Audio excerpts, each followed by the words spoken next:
North Korea projects an impenetrable image. From the outside, barely any data, images, or testimonies filter through that reveal how the country actually works. But what it manages to hide behind that silence is a system where repression is not a response to dissidence but the very foundation of power. For decades, the regime has operated without visible internal opposition, without accountability, and without witnesses. The institutions are designed to destroy any form of autonomy before it can manifest itself. There is no possible escape even for those who never committed an act. It is enough to exist in the wrong place or in the wrong family. What reality remains intact when no witness manages to escape alive? How does a system that does not need to justify its acts to anyone work? And what atrocities are committed in North Korea? The state that kills, absolute dominion without fissures. In the heart of East Asia, there exists a country where absolute control is not a political aspiration, but a mathematical reality. 25 million people live under a system that has perfected the art of repression until converting it into exact science.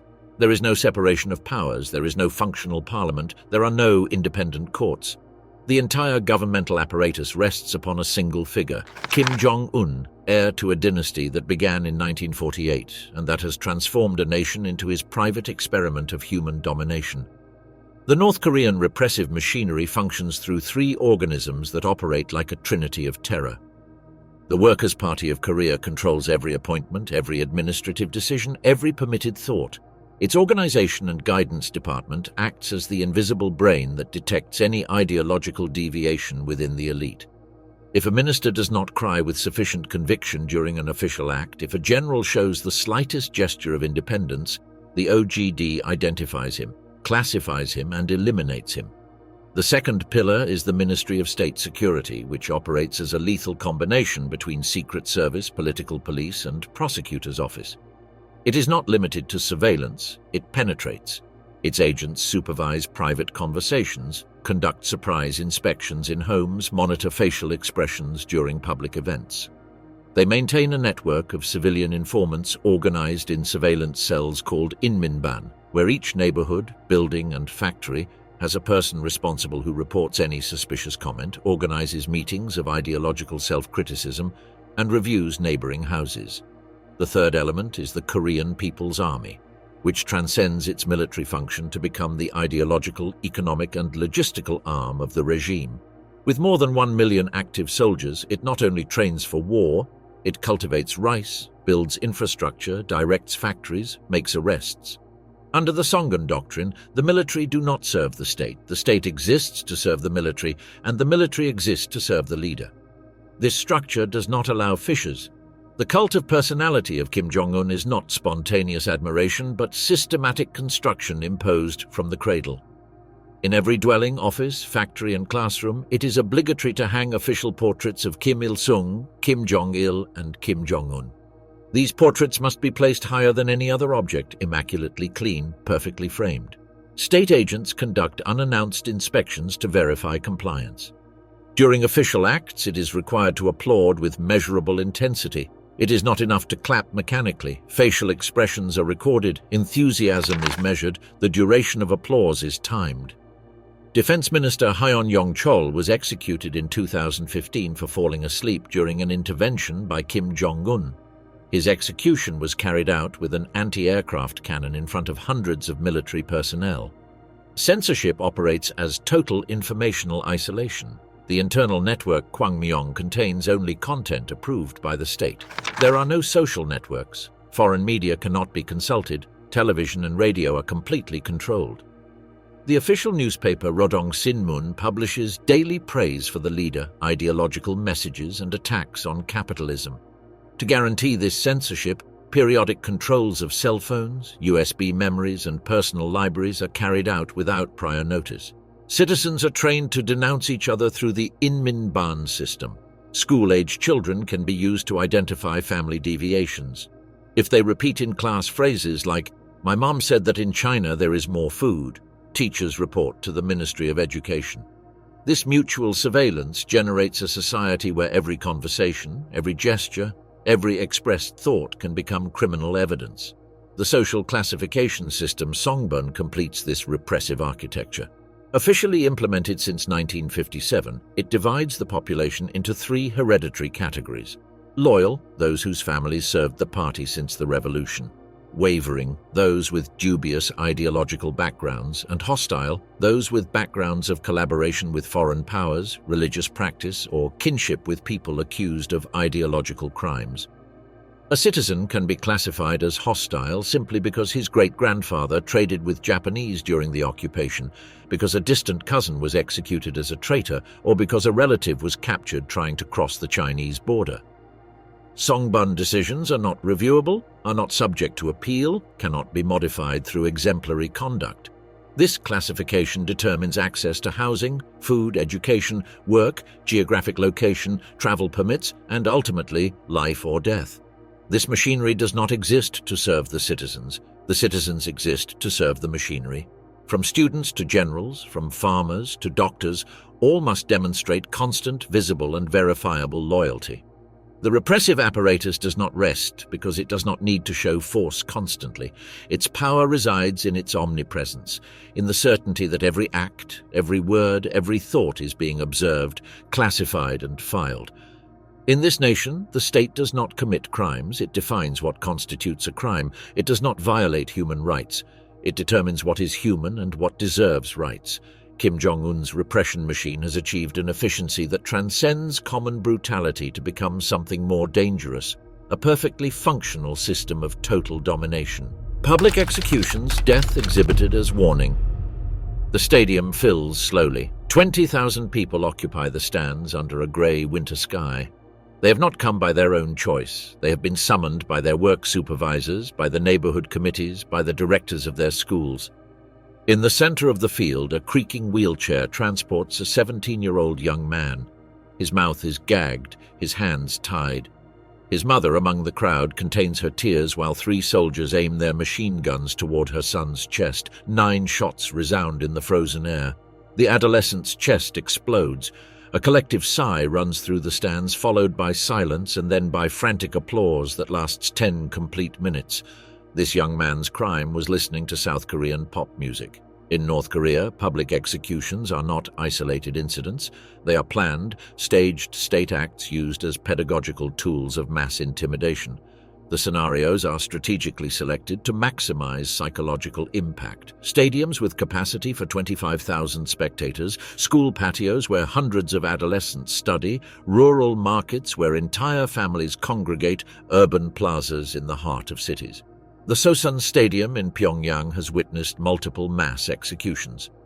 In March 2010, several high officials were shot there, including Pak Nam-gi, responsible for a monetary reform that caused inflation. Schools and universities serve as theaters of horror with captive audiences. Young people are taken to witness the shooting of classmates accused of distributing South Korean content.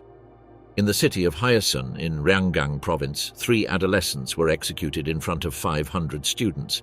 Their classmates were forced to remain in absolute silence, while bullets pierced the bodies of those who days before shared desks and conversations. The objective transcends the elimination of the accused individual. Each death becomes a collective ritual of intimidation, designed to reinforce obedience through shared terror. The victims are not transported in secret. They travel in military vehicles guarded by armed soldiers, exhibited before the population as a living warning. The approval in 2020 of the law against reactionary thought dramatically intensified repression over the consumption of foreign culture. This legislation establishes the death penalty for those who distribute or consume ideologically corrupt materials, especially South Korean content. A 22-year-old young man was publicly shot for having listened to 70 South Korean songs and sharing 3 movies with other young people. The act was carried out in South Hwanghae province before more than 1,000 people.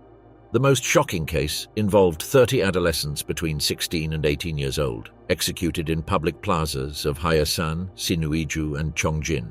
Their crime consisted of having downloaded South Korean content from USB memories launched in balloons from the south. The executions were ordered directly by a high party official after receiving reports from the school surveillance network. The execution procedure follows a ritualized pattern that amplifies its propagandistic function. First, the reading of charges through loudspeakers that enumerate the crimes using phrases like contaminating socialist morality, betraying Juche thought, or infecting youth with enemy ideologies. The condemned is placed on his knees or standing with hands tied behind his back. 3 soldiers of the Korean People's Army position themselves at a distance of between 6 and 10 meters and fire 3 times each, totaling 9 impacts directed at the chest and head. After the execution, a warning message is issued that reiterates revolutionary implacability against moral corruption. Attendees must applaud at the end of the act. Those who do not applaud or show signs of emotional disturbance are observed by agents infiltrated among the public. Although the regime prohibits recording these acts, precise reconstructions exist based on witness statements. Organizations like Amnesty International and Transitional Justice Working Group have interviewed dozens of ex-soldiers and civilians who witnessed executions. Several drawings made by defectors show the arrangement of elements: wooden platforms, improvised benches for the public, loudspeakers installed on poles, soldiers formed in line. The bodies, after being shot, are removed in black bags. In other cases, they are left for hours in the plaza as an explicit message to the population. Families do not receive official notification, cannot claim the remains, have no right to mourning. The most affected provinces are Ryanggang, North Hamgyong and South Pyongan, border regions where South Korean cultural penetration is more frequent due to proximity with China. In Onsong, 2 farmers were executed for hiding a radio that captured emissions from the south. In Chongjin, a 19-year-old young man was shot for showing his friends a BTS song. In Sinuiju, a woman was executed for selling cosmetics imported from China, considered decadent symbols. The selection of the public is not random. The regime carefully decides who should witness each execution to maximize social impact. High school and university students are transported by their educational institutions. The condemned's family members must witness the execution without manifesting visible emotion. Crying or screaming can result in additional punishment. Neighbors and workers are mobilized by local committees that include factory employees, peasants, and party officials. This strategic selection multiplies social impact by distributing terror among the circles closest to the condemned, guaranteeing a network of spontaneous internal surveillance fed by fear. Each public execution constitutes a multiple political affirmation. It confirms the state's absolute control over life and death, reaffirms that ideology is above humanity, eliminates the possibility of dissidence not only through force but through visible example. The generated fear is transmitted to entire generations. The witnesses, even years later, preserve every detail engraved in their memory: the smell of gunpowder, the silence prior to the shot, the echo that resonates in the empty stadium after the forced applause. North Korean public executions transcend punitive function to become a sophisticated strategy of collective control. Through the spectacle of death, the regime imprints its power on the mind of every citizen, transforming individual terror into generalized social fear that perpetuates absolute obedience. Punishment camps, repression converted into system. In the mountains of northern Korea, where the frozen wind sweeps hidden valleys and trees grow twisted by the permanent cold, there exist places that do not appear on official maps. They are areas fenced by double barbed wire, watched by concrete towers, surrounded by minefields. From space, satellite images reveal grey rectangles cut into the natural landscape, with aligned barracks, industrial chimneys, and dirt roads that lead nowhere. They are North Korea's internment camps, installations designed not to rehabilitate but to systematically destroy the human condition. The North Korean prison system operates with 2 distinct categories of institutionalized horror. The Kwanliso, known as control centers, are political prison camps administered by the Ministry of State Security. Those who enter are considered permanent enemies of the people, sent by simple family association with presumed traitors. They have no scheduled release date. Once inside, the only liberation is death.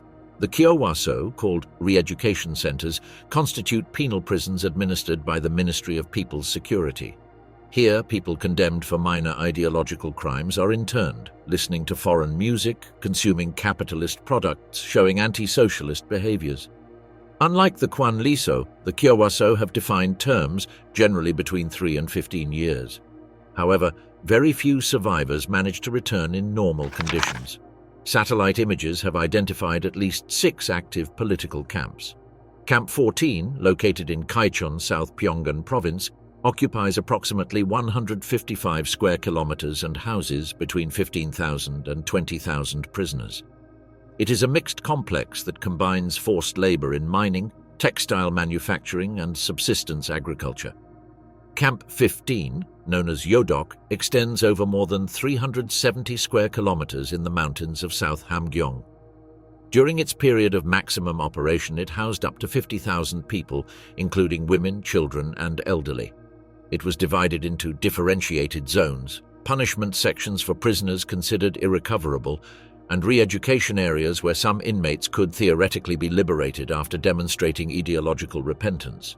Camp 16, called Hwasong, is the most extensive in geographic terms, covering more than 550 square kilometers.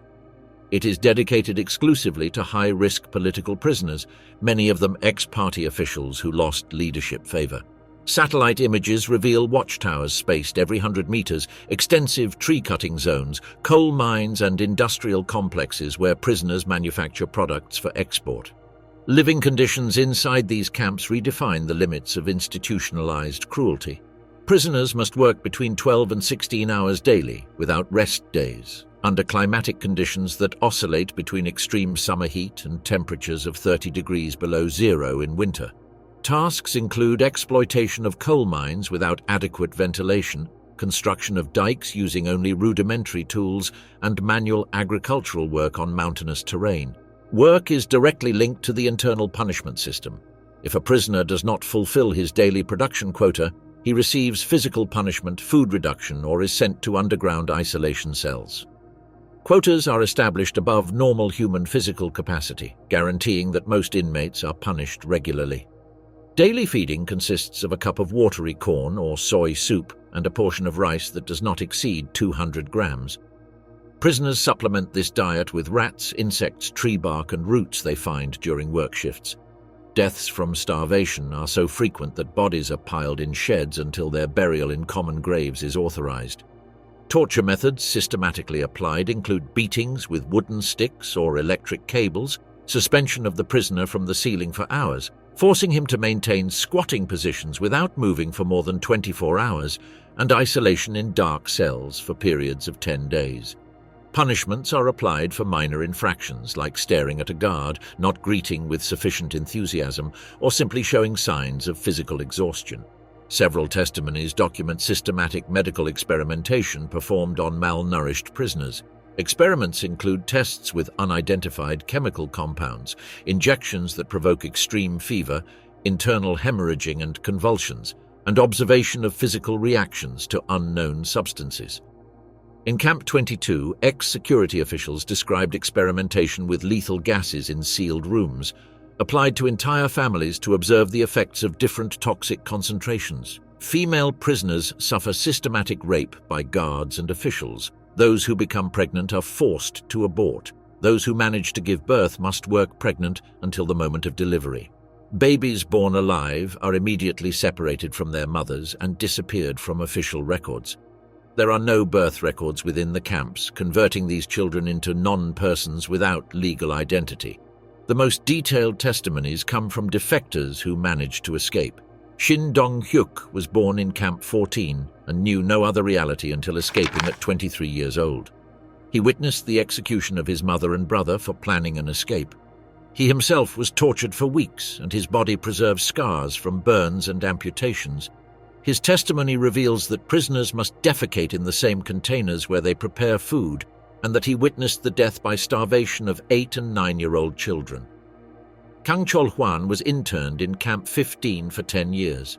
His account documents how guards use hunger as a tool of absolute control, reducing rations to levels that guarantee slow death. He describes the process through which prisoners gradually lose their humanity, competing among themselves for food waste and denouncing each other to obtain minimal privileges. Each camp functions as a perfected microcosm of the North Korean control system. Armed guards constantly patrol the installations. Loudspeakers emit revolutionary songs 24 hours a day. Prisoners must repeat ideological slogans upon waking, before meals, and before sleeping.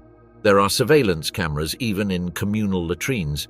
Prisoners have no access to paper, pencils, or personal objects of any kind. Suicide attempts are punished with collective repression.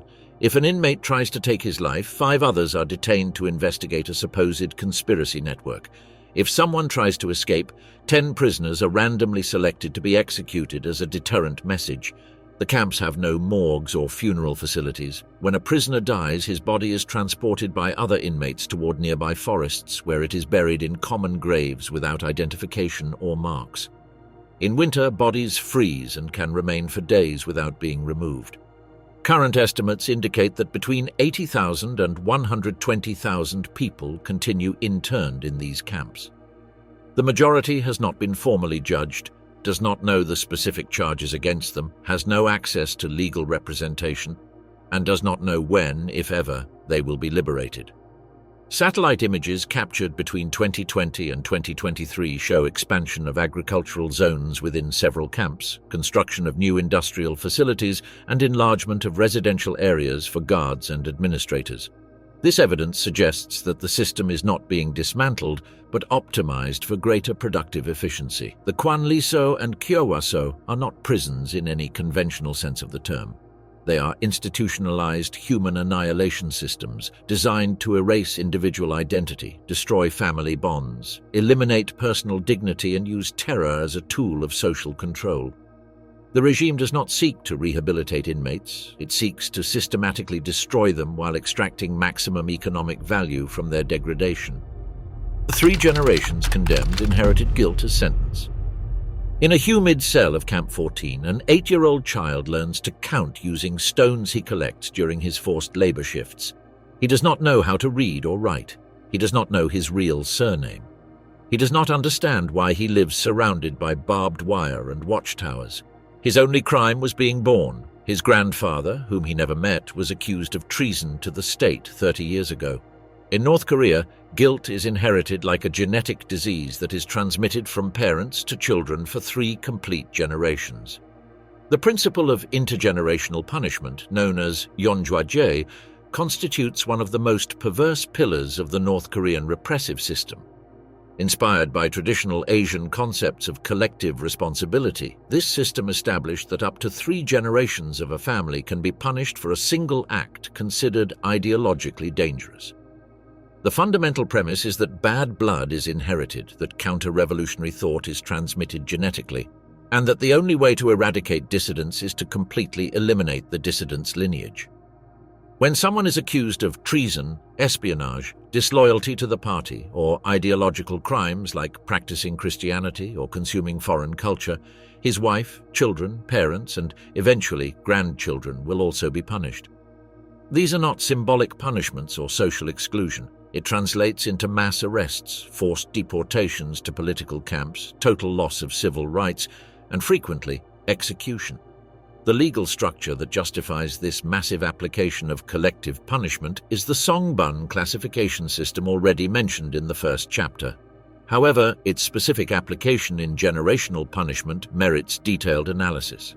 The 3 hereditary categories, loyal, wavering, and hostile, not only determine life opportunities but can condemn entire families to planned extinction. A citizen can be classified as hostile simply because his great-grandfather traded with Japanese during the occupation, because a distant cousin was executed as a traitor, or because a relative was captured trying to cross the Chinese border. Songbun classification decisions are not reviewable, are not subject to appeal, cannot be modified through exemplary conduct. The system is opaque, inherited, and perpetual. The most documented case of application of 3-generation punishment is that of Shin Dong-hyuk, who was born in Camp 14 of Kaichon and lived there until he was 23 years old. His father had been sent to the camp for political charges never specified. His mother was also a prisoner, condemned for family links with people accused of counter-revolutionary activities. Shin was born within the camp, grew up without knowing the outside world, worked from age 6 under slavery conditions, and at 14 witnessed the public execution of his mother and older brother, accused of planning an escape. The application of family punishment functions as systematized state policy. When it is discovered that someone has committed an ideological crime, a protocol is activated through which agents of the Ministry of State Security proceed to arrest not only the accused but his complete family nucleus. Family members are loaded into military trucks, their properties confiscated, their jobs cancelled, their civil records permanently marked.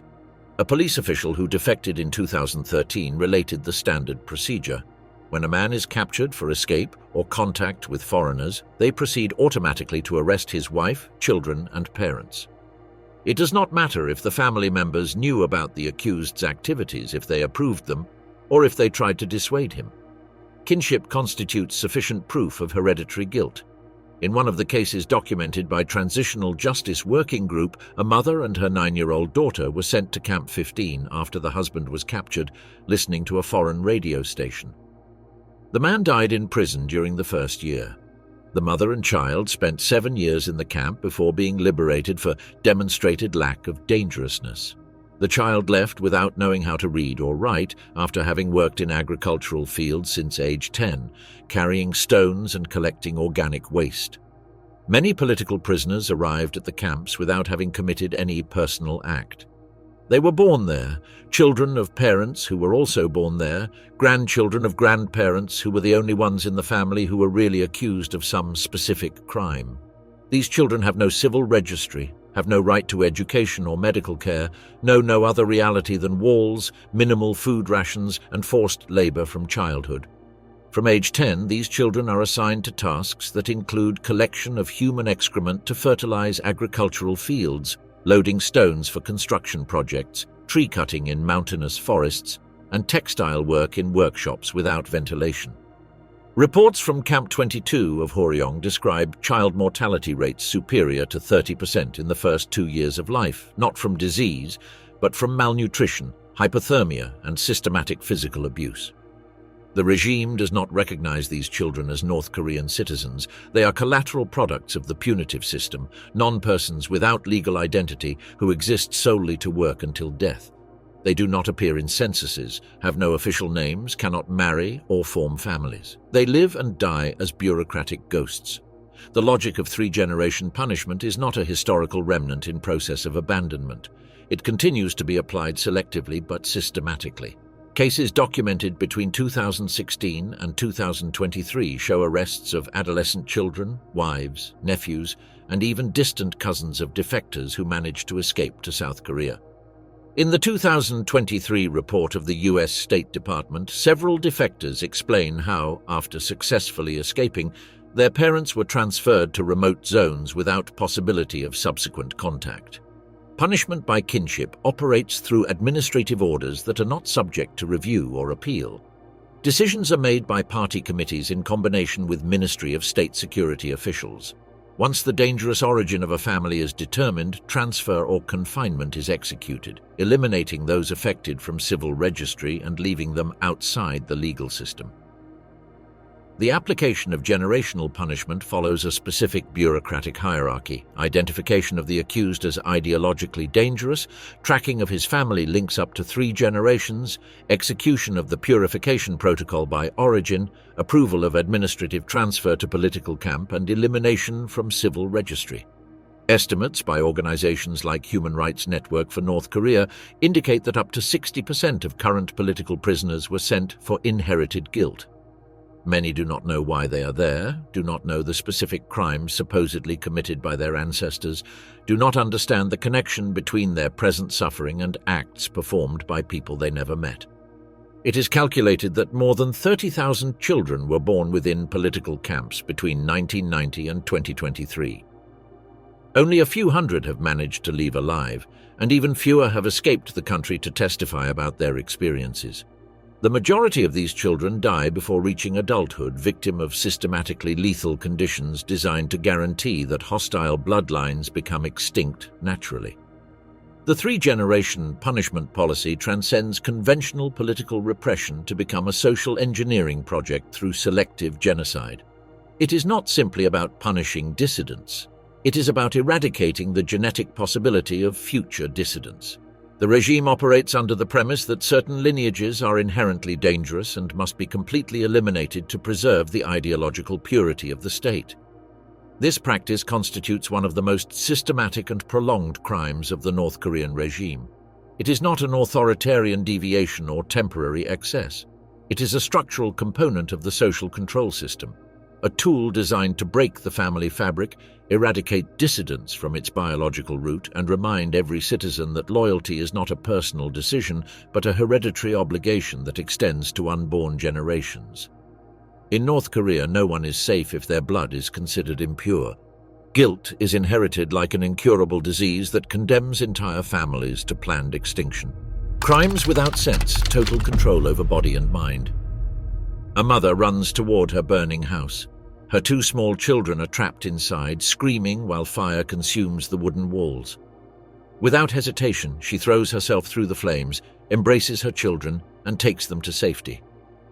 The children have serious burns, but they are alive. Days later, the police arrest the mother. Her crime was not endangering her children, but saving them. On the walls of her burning house hung official portraits of Kim Il-sung and Kim Jong-il, and she chose to rescue her children instead of the images of the supreme leadership. In North Korea, the most fundamental activities of human life have been criminalized and converted into crimes that can be punished with forced labor, indefinite prison, or public execution.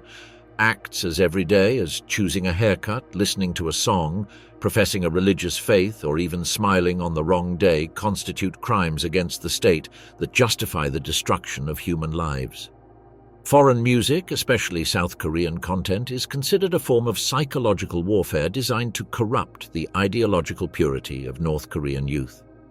The law against reactionary thought of 2020 converted the consumption of K-pop and Korean dramas into crimes punishable with up to 15 years of forced labor and, in serious cases, public execution. Documented cases reveal the systematic brutality of this cultural repression. A 22-year-old man in South Hwanghae province was publicly shot after being discovered with 3 South Korean movies and 70 songs on his phone.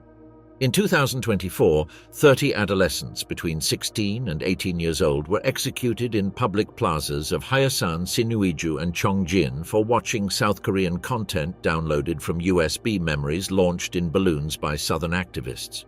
Even imitating the South Korean accent constitutes a sanctionable crime. The use of idioms, pronunciations, or vocabulary from the South is constantly monitored.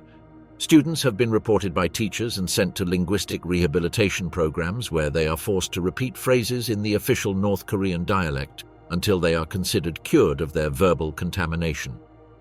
The regime's aesthetic control extends to aspects as personal as haircut and clothing. Between 2004 and 2005, the government produced a television program titled "Let's Cut Our Hair According to Socialist Lifestyle," designed to regulate personal appearance as an instrument of ideological control. The program publicly identified citizens with unauthorized cuts, mentioning their names, addresses, and workplaces. The program presenter declared before cameras, "Can we entrust important work to someone who has such disheveled hair? Can we expect that a man with this disorganized mentality will fulfill his duty well?" These public declarations resulted in systematic social humiliation, job loss, and, in repeated cases, sending to re-education camps. As a result of the program, hidden cameras were installed in Pyongyang and residential zones to identify aesthetic violations. Men had to maintain cuts of maximum 5 centimeters in length, while women were imposed the exclusive use of the official bob cut without long bangs or stylistic variations. Religious practice constitutes one of the crimes most severely punished in North Korea. Christianity, Buddhism, and any form of spirituality are treated as political crimes punishable by death. Possessing a Bible is classified as propagation of superstitions and counter-revolutionary thought. In 2011, Kwon Eun-som and her granddaughter were shot in Osong County for distributing Bibles among workers and students. The regime used their execution as public warning, organizing assemblies in factories and schools where their crime was explained in detail and consequences of religious contamination were warned about. American citizen Jeffrey Fowle was arrested in 2014 for intentionally leaving a Bible in a restaurant bathroom, hoping someone would find it and convert to Christianity.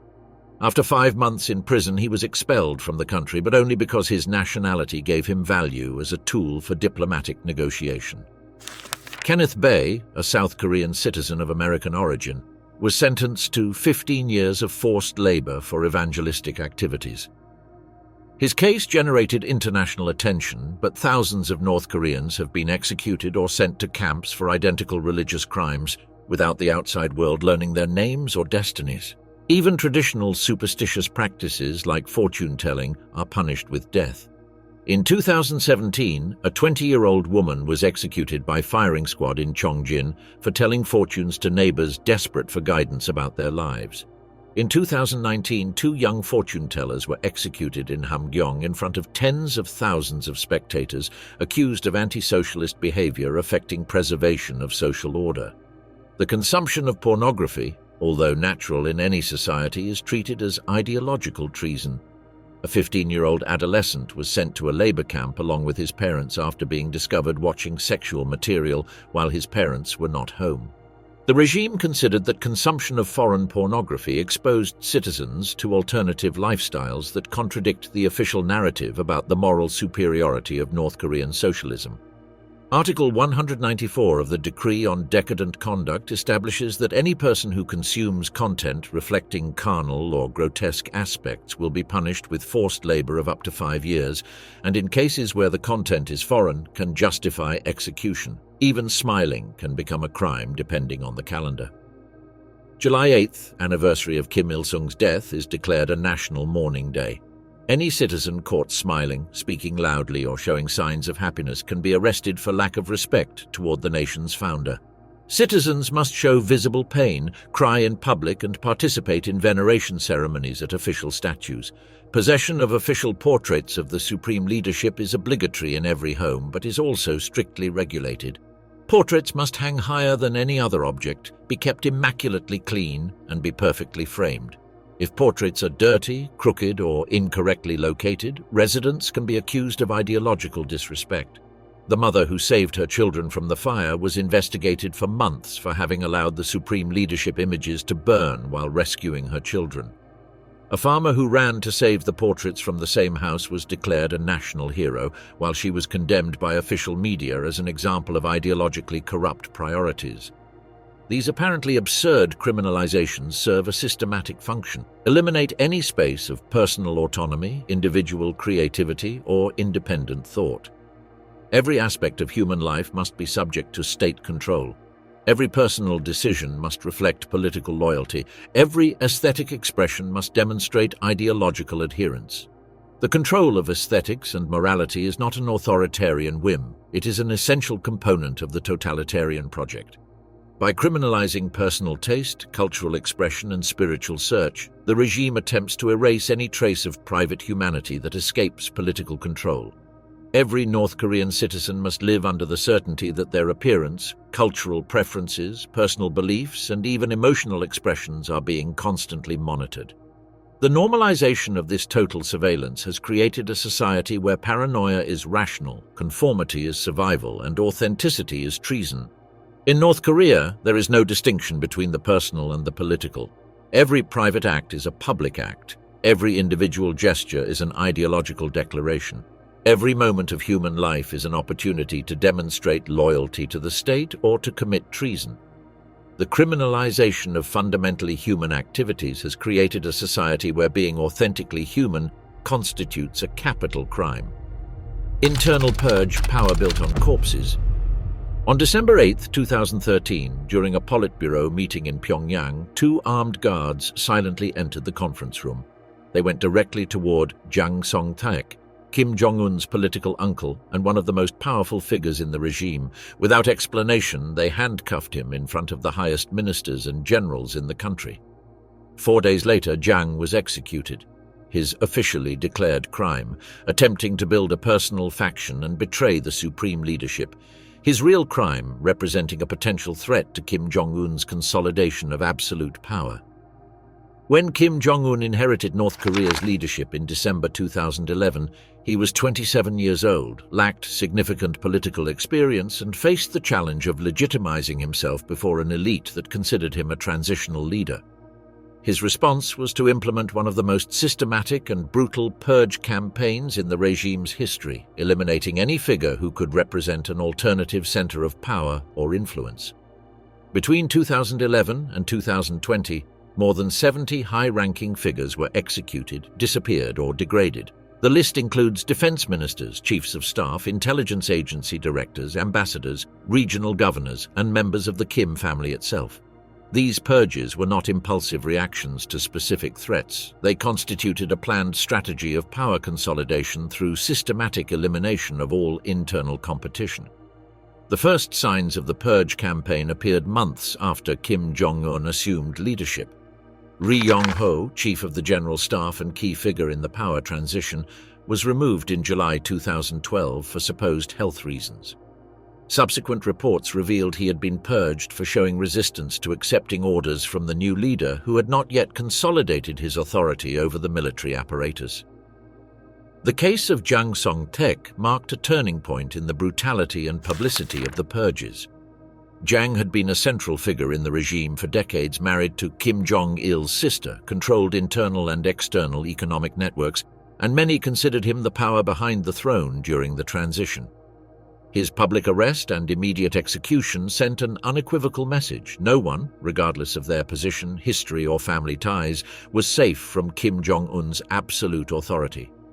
Jang's execution was announced through an official communiqué of more than 2,700 words that detailed his supposed crimes, attempting to establish a personal faction, betrayal of supreme leadership, financial and moral corruption, and ideological decadence.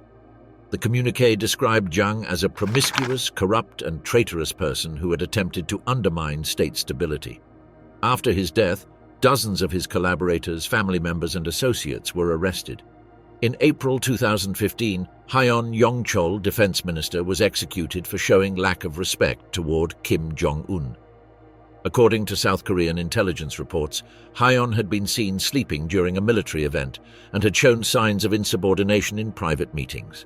His execution was carried out with a ZPU-4 anti-aircraft cannon at a Pyongyang military base, witnessed by hundreds of officers who were forced to observe how their superior's body was pulverized by artillery. The execution methods used during the purges were deliberately brutal, designed to generate maximum terror among the regime's elite. Besides the anti-aircraft cannon, heavy machine guns were used for collective shootings, especially in cases of corruption or espionage. In some cases, artillery fire completely destroyed the body, preventing formal burials and sending a message about the absolute finality of punishment. The failure of the summit between Kim Jong-un and Donald Trump in Hanoi in 2019 resulted in another round of purges. Kim Hyok-chol, the main North Korean negotiator, was reported as executed for errors in negotiation preparation. Other diplomats were sent to labor camps or disappeared from official records. The message was clear: failure in service to the leader, regardless of external circumstances, was punished with death. The purge victims represented all sectors of North Korean power: generals of the People's Army who had participated in the Korean War or were loyal to Kim Jong-il, ministers responsible for economic policies or with international links, family circle members who could represent alternative centers of legitimacy, diplomats who committed errors in negotiations, media officials who failed to control unwanted content, and mid-ranking officials arrested for apparently minor crimes like falling asleep during speeches. The motivations behind the purges followed a clear strategic logic. Kim Jong-un needed to eliminate potential rivals who could challenge his authority due to their experience, historical connections, or military influence. Each execution served as a demonstration of force for the rest of the state apparatus. The purges dismantled historical power networks that operated since Kim Il-sung's days, allowing Kim Jong-un to rebuild the regime's structure under his direct control. The constant rotation of high positions prevented the formation of internal alliances that could threaten the leader. By eliminating figures with charisma or independent influence, Kim Jong-un ensured the symbolic monopoly of power, converting supreme leadership into the only source of legitimate authority within the system. The internal impact of the purges has been profound and lasting. The forced rotation of ministers means that few high positions remain more than 2 or 3 years in their positions, preventing the accumulation of institutional experience or development of long-term policies. The absolute silence about arrests and personnel changes has created an atmosphere where no one within the regime makes comments about disappearances or administrative reorganizations. Party meetings now show officials applauding mechanically without visible emotional expression, fearful that any gesture could be interpreted as disloyalty. The family members of the purged automatically lose their positions, properties, and civil rights, extending punishment to increasingly wider circles and creating an atmosphere of hereditary terror. The purges have established a dynamic where every official lives under the constant possibility of being watched, denounced, or punished without right to defense or appeal. This permanent uncertainty guarantees absolute obedience but also paralyzes political initiative and independent decision-making. Kim Jong-un's purge campaign was not an expression of instability or personal paranoia, but the rational implementation of a power consolidation strategy. Through systematic elimination of potential rivals, installation of fear as a tool of obedience, and redefinition of the regime's internal balance, the young leader transformed a system that operated through balances between factions into an absolute personal dictatorship. The result has been the creation of a state apparatus where political survival depends completely on the supreme leader's personal approval. There is no space for errors, nuances, or independence of criteria. The slightest show of autonomy can be paid with life, not only of the individual, but of his extended family. Kim Jong-un's purges have perfected the North Korean totalitarian model, eliminating any vestige of internal pluralism and establishing a system where power is concentrated so absolutely that the leader's will becomes the state's only functional law. In this system, loyalty is not sufficient, total devotion is required, and even devotion does not guarantee survival.